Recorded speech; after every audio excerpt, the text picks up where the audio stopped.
प्रभु यीशु मसीह के पवित्र नाम में जय मसीह की। और परमेश्वर के वचन में ऐसा लिखा हुआ है कि हर चीज़ का एक समय है।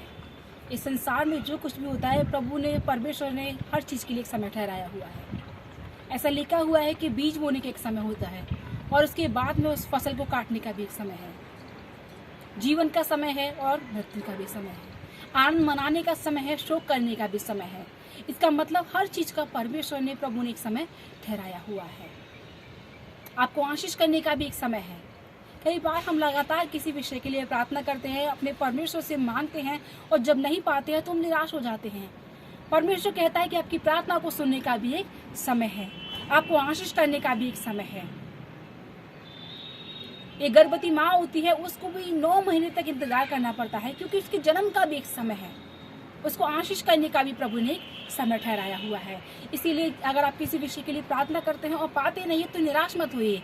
इस बात के लिए अपने मन में आनंद मनाइए, इस बात के लिए अपने मन में तसल्ली रखिए कि प्रभु ने मेरी प्रार्थनाओं को सुनने के लिए और प्रभु ने मुझे आशीष करने के लिए एक समय ठहराया हुआ है। ठीक समय आने पर ठीक रीति से परमेश्वर मुझे आशीष करेगा और मेरी प्रार्थना को वो सुनेगा। जैसे कि स्त्री थी जिसके पास में काफ़ी सालों से बीमार थी, 12 साल से उसको एक ऐसी बीमारी थी जिससे वो काफ़ी निराश रहती थी, परेशान रहती थी।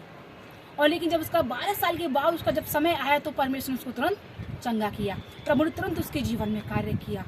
एक जन्म का अंधा, जो जन्म से ही वो अंधा था, परेशान था, संसार को देख नहीं पाता था। उसकी इच्छा थी कि मैं संसार को देखूं, संसार में जो भी चीज़ें हैं प्रभु ने बनाई उन सबको मैं अपनी आंखों से देखूं, लेकिन वो देख नहीं पाता था। लेकिन जब उसका समय आया तो वो देखने लग गया। प्रभु ने उनके जीवन में काम किया, प्रभु ने उनके जीवनों को आशीष की।